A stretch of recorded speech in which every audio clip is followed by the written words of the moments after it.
গর্ভাবস্থার অগ্রগতি মহিলাদের দেহে নানাবিধ পরিবর্তন নিয়ে আসে, যার মধ্যে সবথেকে উত্তেজনামূলক যে পরিবর্তন সেটি হলো তার বর্ধিষ্ণু পেট।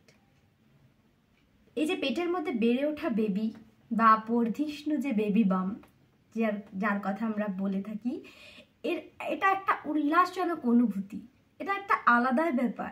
তবে এই নতুন অনুভূতির মাঝে একটি সমস্যার সম্মুখীন হতে পারেন আপনিও, হতে হয় অনেক মহিলাকে, যেটি হলো তার এই বেড়ে ওঠা পেটের মধ্যে চুলকানির অনুভূতি। আজ আলোচনা করব এই বিষয় নিয়ে। পেটের উপর চুলকানি, এই যে নতুন চ্যালেঞ্জ, কিভাবে কাটিয়ে উঠবেন, আজকের আলোচ্য বিষয় সেটি। তো যে কয়েকটি পার্টে ভাগ করে আমি আজকের বিষয়টি তোমাদের সঙ্গে শেয়ার করতে চলেছি, তো স্কিপ না করে পুরোপুরি দেখো। আজকের আলোচ্য বিষয় হলো গর্ভাবস্থায় পেটের উপরে এই যে চুলকানি, এটি হওয়া কি স্বাভাবিক নাকি অস্বাভাবিক। গর্ভাবস্থায় পেটের উপরে এই যে চুলকানি হয়, এই চুলকানি হওয়ার কারণগুলি কি কি, আর বলবো এই যে চুলকানি কখন কোন পর্যায়ে পৌঁছে গেলে এই সমস্যার ক্ষেত্রে আমাদের ডাক্তারের কাছে যেতে হবে। সব শেষে বলবো কিছু ঘরোয়া টিপস, যেগুলি ব্যবহার করলে বা যেগুলি তোমরা মেনে চললে এই চুলকানির হাত থেকে অনেকটাই আরাম পাওয়া যাবে। তো চলো আজকের মূল বিষয়ে চলে যাই। তার আগে বলবো প্রত্যেককে ওয়েলকাম জানাই আমার ওয়েলকাম টু ইন্সপায়ার সুমন চ্যানেলে। যারা আমার চ্যানেলে নতুন তাদের বলবো চ্যানেলটিকে অবশ্য করে সাবস্ক্রাইব করে দাও এবং পাশে থাকা বেল আইকনটি প্রেস করতে ভুলে যেও না, তাতে আমি যখনই কোনো ভিডিও দেব তোমাদের কাছে কিন্তু নোটিফিকেশান পৌঁছে যাবে। তো এই বিষয়গুলি একটু একটু করে পুরোটা আলোচনা করব তোমাদের সাথে, তাই স্কিপ না করে পুরো ভিডিওটা শেষ পর্যন্ত কিন্তু দেখতে হবে। প্রথমেই যে বিষয়টি বলেছিলাম যে আলোচনা করব যে এই যে চুলকানি হওয়া, এটা কি স্বাভাবিক নাকি অস্বাভাবিক। তো আমি বলবো প্রেগনেন্সির সময় গর্ভাবস্থায় এই যে চুলকানি একটি মা অনুভব করে সেটি একেবারে স্বাভাবিক। এই সময় বর্ধিষ্ণু পেটের প্রসারণ হয়, বাচ্চাকে থাকতে দিতে গিয়ে পেট অনেকটাই বড় হয়ে যায়, ফলে চামড়ায় টান পড়ে এবং সেই প্রসারণের কারণে এই টান যে অনুভূতি হয়, সেই অনুভবের কারণে ত্বকের যে পৃষ্ঠতলটি, পেটের যে পৃষ্ঠতলটি সেখানটা শুষ্ক হয়ে যায় এবং আমরা জানি আর্দ্রতাবিহীন স্থানে অবশ্যই চুলকানি তো দেখা যায়। সেই কারণেই কিন্তু এই চুলকানির অনুভূতি, এটি হওয়া কোনো অস্বাভাবিক ব্যাপার নয়। এতে বাচ্চার গর্ভবতী মহিলার কোনো রকম কোনো ক্ষতি হওয়ার সম্ভাবনাও কিন্তু থাকে না। এই চুলকানি হরমোনের পরিবর্তনের কারণে হয়ে থাকে। শুধুমাত্র পেটের ওপরে যে এর অনুভূতি হবে তাই কিন্তু নয়, হাতের তালু, পায়ের তলা, এমনকি স্তনের মধ্যেও কিন্তু এই চুলকানি গর্ভবতী মহিলারা অনুভব করতে পারেন। এছাড়াও এই চুলকানির অনুভূতি মোটামুটি দ্বিতীয় ত্রৈমাসিকের শেষের দিক করে শুরু হয়, যদিও অনেকের ক্ষেত্রে কিন্তু প্রথম ত্রৈমাসিকের শেষের দিকে এটা শুরু হয়ে থাকে। তবে যদি না এর সঙ্গে অন্য কোনো লক্ষণ বা এতটাই অস্বাভাবিক চুলকানি যে মানে থাকা যাচ্ছে না, এরকম একটা ব্যাপার, সবসময়তেই চুলকানি হচ্ছে এরকম একটা ব্যাপার, এতটা অস্বাভাবিক রকম যদি অনুভূতি না হয়ে থাকে, তাহলে কিন্তু ধরে নেওয়া যায় যার ক্ষেত্রে হচ্ছে তার ক্ষেত্রে কিন্তু এটা একেবারে স্বাভাবিক বিষয়। তাহলে আমি তোমাদের প্রথমে বললাম যে চুলকানি হওয়া স্বাভাবিক কি অস্বাভাবিক। এরপর যেটি বলবো সেটি হলো চুলকানি হওয়ার কারণগুলি কি। প্রথমত হরমোনগত পরিবর্তন।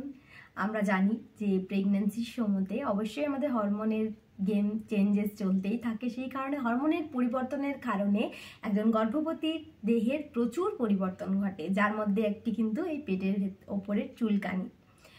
এছাড়া দ্বিতীয় যে কারণের কথা বলবো সেটা হলো যদি আগের থেকেই কোনো রকম চর্মরোগ বা চুলকানির রোগ থেকে থাকে, তাহলে সেটা বেড়ে গিয়ে ভোগান্তি দিতে পারে এই পিরিয়ডে। 3 নাম্বার যেটার কথা বলবো সেটা হলো গর্ভাবস্থায় কিছু বিশিষ্ট রোগ বা স্বাস্থ্যগত জটিলতা থাকে, এটি যদি ঘটে থাকে সেক্ষেত্রেও কিন্তু এই চুলকানি হতে পারে। আর চতুর্থত যার কথা বলবো সেটা হলো যে এটা হওয়া স্বাভাবিক, এর কোনো কারণ দেখা যায় না, কিন্তু বর্ধিষ্ণু পেটের কারণে চামড়ায় টান পড়ে ওই যে শুষ্ক হয়ে যাওয়ার ব্যাপার বললাম, সেই কারণেই কিন্তু এই চুলকানি হয়ে থাকে। এটি কম বেশি প্রায় প্রত্যেকটি গর্ভবতী মহিলারই একটি সাধারণ সমস্যা, প্রত্যেককেই কিন্তু এর মধ্য দিয়ে যেতে হয়। এরপর যে পয়েন্টে আসবো সেটা হলো যে কখন বুঝবো যে এই চুলকানি স্বাভাবিক নয়, কখন আমাদেরকে ডাক্তারের কাছে যেতে হবে। তো কয়েকটি লক্ষণ আছে যেগুলি দেখা গেলে বুঝে যাব যে এই চুলকানি কিন্তু গর্ভাবস্থার জন্য সাধারণ যে চুলকানি তা কিন্তু নয়।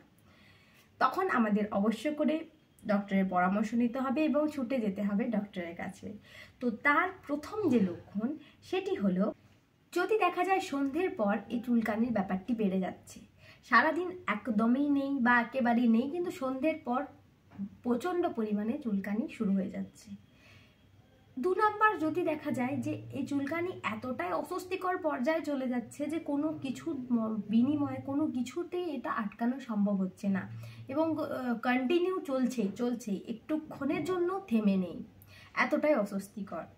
3 নাম্বার যে লক্ষণের কথা আমি বলবো সেটি হলো, চুলকানির সঙ্গে যদি পেটের মধ্যে অন্য র্যাশ বা লাল লাল বা ফুটকুনা কিছু এরকম টাইপের ফুটকুনি এরকম টাইপের কিছু হয়ে থাকে, অন্যরকম কিছু চুলকানির সঙ্গে হয়ে থাকে, তাহলে সে অন্যরকম লক্ষণ দেখলেও কিন্তু আমাদের ডাক্তারের কাছে যেতে হবে।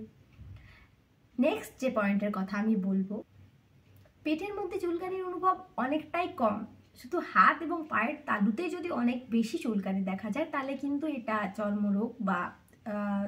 চর্মরোগ বা অন্য কোনো স্বাস্থ্যগত জটিলতা হতে পারে।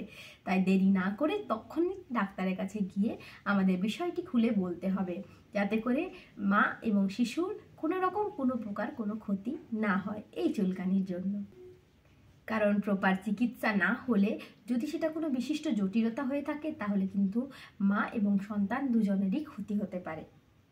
এরপর আসছি শেষের পয়েন্টে, যেখানে আমি বলবো কিছু ঘরোয়া টিপসের কথা, যে কিভাবে আমরা এই চুলকানির হাত থেকে রক্ষা পেতে পারি। মোটামুটি 60% নারীর ক্ষেত্রে এই চুলকানির ক্ষেত্রে কোনো রকম র্যাশ বা ফুটকুনা কিছু টাইপের কিছু বেরোয় না, এই চুলকানি সাধারণ চুলকানি হয়ে থেকে যায়। তবে হ্যাঁ, এটা অতিরিক্ত বিরক্তি এবং ভোগান্তির কারণ হয়ে ওঠে এবং অনেক দাগ তৈরি হয় চুলকে ফেলার ফলে। তো আজ আমি তোমাদের সঙ্গে শেয়ার করছি কিছু ঘরোয়া টিপস। তো এর মধ্যে রয়েছে, পেটের মধ্যে খুব বেশি চুলকানির অনুভূতি হয় তাহলে সেই জায়গাটিতে আমরা ভেজা কাপড় দিয়ে রাখতে পারি। ভেজা কাপড় বা হালকা বরফ, খুব বেশি যেন না দেওয়া হয় কারণ ঠান্ডা লেগে যাওয়ার ব্যাপারও থাকে। তো ভেজা কাপড় বা হালকা বরফ দিয়ে সেই জায়গাটা একটুখানি ঘষে দিলে সেই চুলকানি থেকে কিন্তু অনেকটাই আরাম অনুভূত হয়।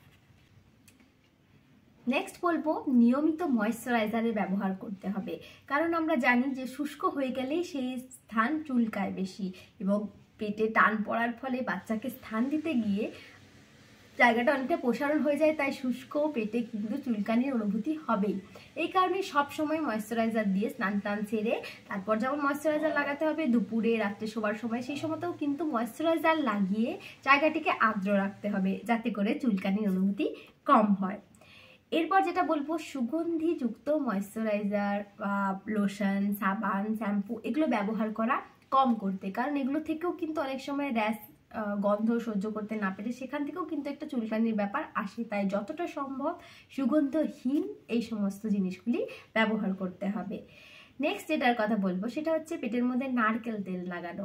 নারকেল তেলের অনেক উপকারিতা আছে, এটা কিন্তু দাগগুলোর হাত থেকেও রক্ষা করে। কারণ হচ্ছে কি, আমি আমার পেটের মধ্যে নারকেল তেল লাগাতাম বা প্রত্যেক দিন সময় করে মনে করে লাগিয়েছি, তো আমার পেটের মধ্যে কিন্তু সেরকম দাগ একদমই হয়নি। তো নেক্সট যেটার কথা বলবো, অতিরিক্ত গরম জলের ব্যবহার এড়িয়ে চলতে হবে। হালকা গরম জল, কুসুম উষ্ণ গরম জল নেওয়া যেতেই পারে। ঠান্ডার সময় যাদের বেবি হওয়ার তাদেরকে একটুখানি গরম জলে স্নান করতেই হয়, তো সেটা একেবারে কুসুম উষ্ণ জল নেওয়া চলবে, কিন্তু খুব বেশি গরম জলে স্নান না করাই ভালো। এরপর আমাদের কিন্তু পরিধানের ক্ষেত্রেও নজর রাখতে হবে, ঢিলে ঢালা সুতির পোশাক পরতে হবে, যাতে করে পেটের মধ্যে ঘষা লেগে চুলকানি বেড়ে না যায়। তো এই কারণে খুব ঢিলে ঢালা আরামদায়ক পোশাক কিন্তু আমাদের ব্যবহার করতে হবে। আমরা জানি অ্যালোভেরা জেলের উপকারিতা, তাই রাত্রেবেলা যদি অ্যালোভেরা জেল লাগিয়ে রাখা হয় পেটের মধ্যে, যখন চুলকানি হচ্ছে সেই সময়টাতে লাগালেও কাজে দেবে। তো এই অ্যালোভেরা জেল কিন্তু রক্ষা করবে এই চুলকানির হাত থেকে। যদিও বলা সহজ, কিন্তু চুলকানির তাড়না এমনই একটি তাড়না যে সেটি কোনো রকম করে হাত সেখানে না গিয়ে থাকতে পারে না, প্রত্যেকে চুলকে ফেলি, কিন্তু আমাদের কিন্তু হাতকে একটু হলেও কন্ট্রোল করতে হবে। যদি প্রচণ্ড পরিমাণে চুলকায়, আমরা চুলকে আরাম পাবো না, কারণ আরও বেশি সেই তাড়না বেড়ে যাবে এবং আরও বেশি চুলকাতে ইচ্ছে করবে। তাই আমাদের সেই চুলকানির পরিবর্তে একটুখানি টিপে টিপে হালকা করে মাসাজ করতে হবে পেটের মধ্যে। প্রয়োজনে সুরসুরি দিয়ে দিতে পারি, প্রয়োজনে একটুখানি ঘষে নিতে পারি কোনো কিছু দিয়ে, কিন্তু চুলকানো চলবে না।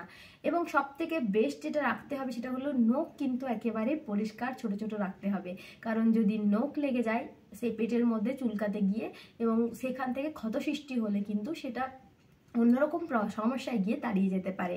তাই কারণে সব সময় কিন্তু নিজেকে পরিষ্কার পরিচ্ছন্ন রাখতে হবে। তো এই ছিল কিছু ঘরোয়া টিপস, এগুলি করে কিন্তু চুলকানির হাত থেকে মোটামুটি হলেও একজন গর্ভবতী মা আরাম বোধ করতে পারবে। আমি এই সমস্যায় প্রচুর পরিমাণে পড়েছিলাম। আমার প্রচণ্ড পরিমাণে চুলকানি হতো, আমি আটকে রাখতে পারতাম না। তো অনেকে বলে যে এই চুলকানির ব্যাপারটা নাকি থাকলে ছেলে হয় কি না থাকলে মেয়ে হয়, এরকম কিন্তু কোনো বৈজ্ঞানিক যুক্তি নেই। চুলকানির সঙ্গে ছেলে মেয়ের কোনো সম্পর্ক নেই। সেখানে বাচ্চাকে স্থান দিতে গিয়ে পেটের প্রসারণ হয় এবং পেট বেড়ে গিয়ে এর প্রসারণের ফলে চামড়ায় টান পড়ে, সেই টান থেকেই কিন্তু এই চুলকানির অনুভূতি হয়, কারণ জায়গাটা শুষ্ক হয়ে যায়। আমি আগেই বললাম এর সঙ্গে কিন্তু ছেলে বা মেয়ে হওয়ার কোনো সম্পর্ক নেই। আর মায়ের কাছে, প্রত্যেক মায়ের কাছেই ছেলে মেয়ে দুজনেই সমান। তো আমি বলবো ভগবান প্রত্যেককেই সুস্থ সবল সুন্দর বাচ্চা দিক, এবং প্রত্যেকটি মায়ের জন্য শুভকামনা জানাই, ভগবানের কাছে প্রার্থনা জানিয়ে আমি আজকের আমার এই ভিডিও শেষ করছি। যদি তোমাদের ভালো লেগে থাকে ভিডিওটি, অবশ্যই একটি লাইক করে দিতে ভুলো না। আর যদি তোমাদের কিছু এই বিষয়ে আর জানার থাকে কমেন্ট করো, আর তোমাদের কমেন্ট আমাকে উৎসাহ দেবে আরও অন্যান্য ভিডিও বানাতে। তাই তোমাদের বলবো, যদি তোমরা চাও কোনো টপিক নিয়ে আমি ভিডিও বানাই, সেই টপিক তোমরা কিন্তু আমাকে কমেন্ট করতে পারো। তো আজকে এখানেই ভিডিও শেষ করছি, আবার দেখা হবে অন্য ভিডিওতে। ততক্ষণ পর্যন্ত টাটা।